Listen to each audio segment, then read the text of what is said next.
Billy wants to go outside, even though it's 29 outside, so it's actually literally 30 degrees warmer than it was 10 hours ago.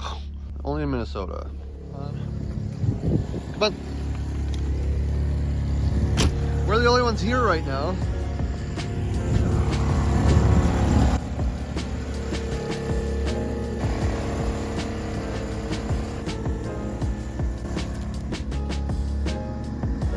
So we're not plugged in right now.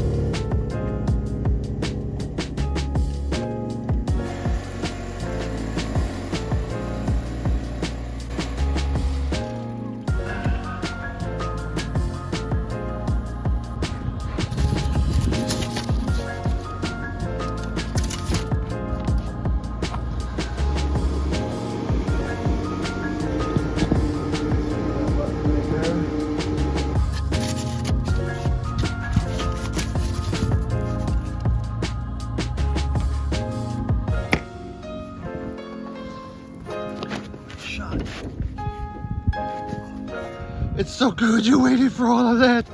You waited for all that. It's so cold out here. You found it. It's still not warm. But she will freeze to death playing this game. I swear to God she will.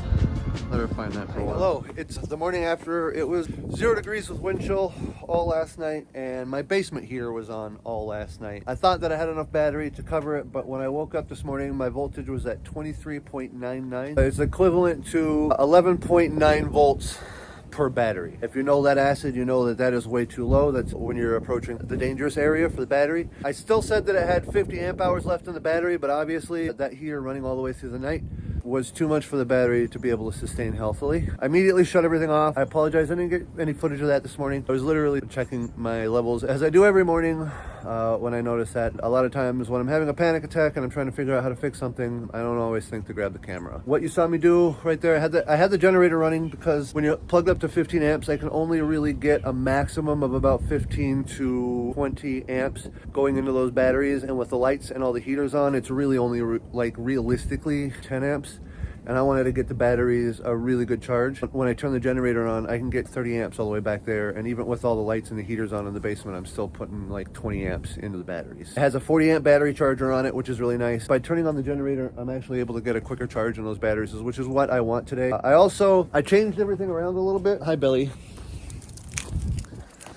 You saw me fiddling with the adjustment for battery charger on the inverter charger. Before, I was running it at about 11 amps on the battery charger because you can adjust it. And when you're running on 15 amps, you don't want to run the full 40 amps of the battery charger because you have to run all the other household items. So by turning it down to 11 amps, I can slowly charge those batteries up and make sure that I still have all the electricity I need off the 15 amp extension cord running to the RV to run the things like our heaters and the microwave and the TVs and the computers and all that stuff. The problem is that I had the battery charger turned down too much. With all the heaters and the lights on in the basement running off the batteries, it was running at 20 amps, which means that it took all of the 10 or 11 amps that my battery charger could give it, and then was taking another 10 amps from the batteries. And it was doing that pretty much all night and all day yesterday. And so when I woke up to check it this morning, it was way too low. I turned the battery charger up so that now, off the 15 amp extension cord, I'm going to be charging at about 18 amps, which means that when everything is on full blast, I'm only going to be like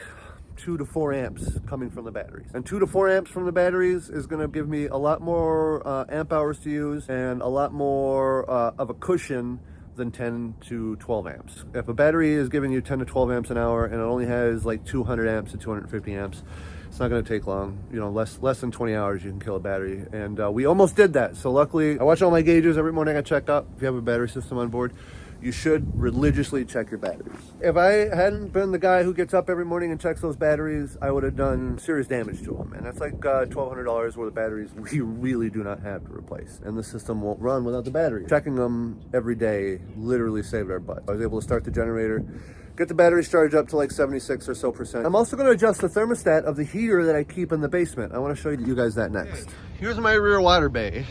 I have it open on the RV. It's 29 degrees out, still below freezing, but it's a little warmer than it has been. You hear the fan for that battery charger still going because I still have 18 amps going into the batteries right now because the batteries are going to be charging all day. That was a thing of snow that just fell on my head while I'm filming. That felt nice. Hey, want to help us out? Subscribe to our channel.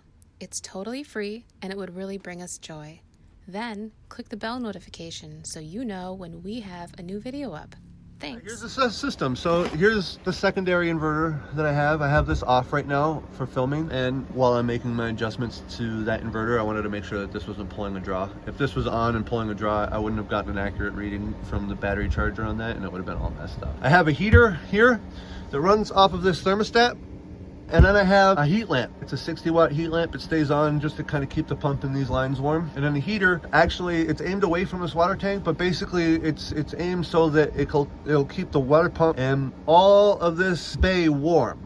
Now also, while this is on and while that is on, it's actually making heat. So I actually have 1, 2, 3, 4 heaters in just this bay. Now with 4 heaters on in just this bay, last night when it was down to 0 degrees with the wind chill, this thermostat right here was reading 58, 59, even up to 60 degrees. It was reading 61 degrees when I woke up this morning. This thermostat is set to kick on when it gets down to 35 degrees and kick off when it gets to 40. So this heater was running because this thermostat hadn't reached 40 degrees yet. Even though this thermostat, when I woke up, said 61 degrees. So it's 61 degrees right here and like 39 right here.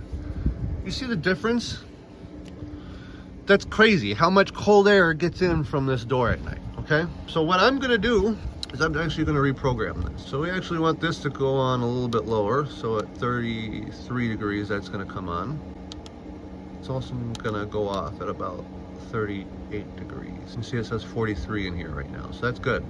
Hopefully, by changing the battery charger and by changing this, I won't be killing those batteries anymore. Cross your fingers, because we're about to get a lot more cold in the next few days. And when you're done, that just goes right up here, right against the water tank, right where the door is going to be. You don't want this tank getting below 33 degrees. I'm not going to be able to really heat it up to 40 degrees right here because it gets so cold. So long as it gets up to 38 degrees, it's 5 degrees above the freezing point, then I know that this water tank is not going to freeze. If it's 38 degrees right here, it'll be like 57, 58 right here. It means all the other air surrounding this tank is going to be much, much warmer. I just got to keep this heater on to basically keep this thing from getting too cold. We could do that. We could definitely do that. Matter of fact, I might be adjusting this further depending on it. So we'll know, because if I turn the battery chargers up too much, we will be using too much electricity and I'll know it. So the other thing I'm going to do is an adjustment to how the fridge is powered, and I'll show you that right now too. Here's the back of the fridge. Now earlier this year we replaced this with a house refrigerator, basically an apartment refrigerator. It's a 110 volt refrigerator that we will power sometimes from the power coming in off the back. We have a 110 volt plug back there that came with the RV. The power of the old electric gas refrigerator. I also installed this, which is a 1 kilovolt 12 volt power inverter. So I have this in here with a 12 volt motorcycle battery. So when I'm going down the road, when I'm boondocking for extended periods of time, and I don't necessarily want to run this fridge off of the 24 volt battery, I can run this off of this. And this is just a trickle charge. This requires way less energy to just keep this battery charged than it does to just let this thing run off the big battery or draw off the 15 amp extension cord. Because I turned that, Belle, you're so cute, give. Because I turned that battery charger up, I'm going to be using more current. When it kicks on, it pulls just shy of a kilowatt. It only does that for about 10 to 20 seconds, and then it goes down to like under 100 watts. And that's fine, but when I am already taxing an electrical system, the last thing I want is for it to pull a kilowatt, because it'll click off the system, it goes over to the batteries for a second, and it runs the risk of breaking a breaker. Now, if that would have happened in the middle of the night, for say last night, we would have blown a breaker in the middle of the night. Well, normally that'd be fine, but because the batteries were so low, we would have gone from a 10 amp draw to like an 80 amp draw, and that 80 amp draw would have definitely killed our batteries overnight, and that would have, I would have been in tears. So what I'm gonna do right now is I'm just gonna plug this guy in. I'm gonna turn this guy on. When it's warmer, this doesn't have quite the power to keep up, so every like 3 or 4 days I'll have to plug this back into the RV and let that battery charge up. But what I'm really hoping is that because it's cold and this refrigerator is surrounded with cold air all the way around it, that it cycles less, and this trickle charge that I have set up here from the original 12 volts that powered the gas supply for the refrigerator, be able to keep that battery charged enough so that I don't have to plug this back in, and I can basically run the fridge off the battery for the coach, because the coach batteries are what charge this. So let's take that, plug it into there, You can see it pulls just shy of a kilowatt.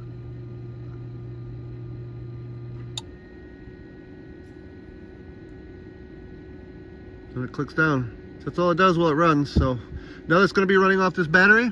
I will have the extra power to put into the 24 volt batteries under the bed. Heater back on. Now, you can see we're down to 109. Sometimes that'll drop down to, as you can see, it's still dropping. So that'll drop down to about 106, 104 volts. If it drops below 100, the inverter is set to have the batteries kick on and take over. But that's about where we stay when we're plugging on a 15 amp. It's definitely a juggling act when we're in here. We have to really always be conscious of how much power we're using. The batteries are charging right now too, see 105. So I'll keep an eye on that and make sure that it doesn't really drop below 104, because once it drops below 104, you're kind of in risk of blowing the breaker, and that's what we don't want to do. Living on 15 amp is a challenge when it starts to get really cold. Last night at 0 degrees, even though I have everything running off the battery.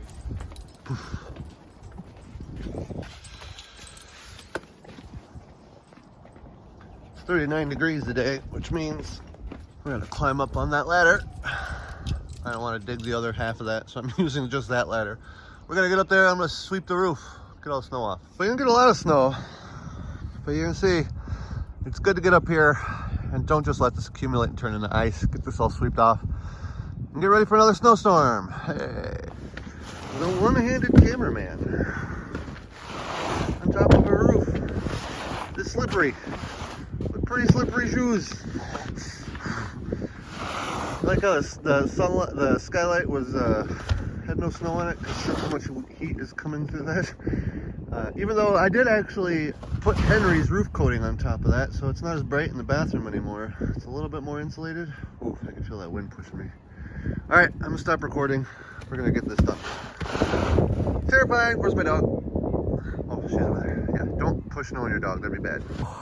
It's very slippery up here. You wouldn't believe that less than 3 months ago, this was all brand spanking new and white. All my dirty footprints. This is the first time I've actually walked on this new roof with shoes on. Every other time I've been up here, I've been barefoot. But it's officially not shiny, bright, and new anymore. But it is clear of snow. And I'm gonna work my way out that back ladder without falling off. Hi, Tom's car.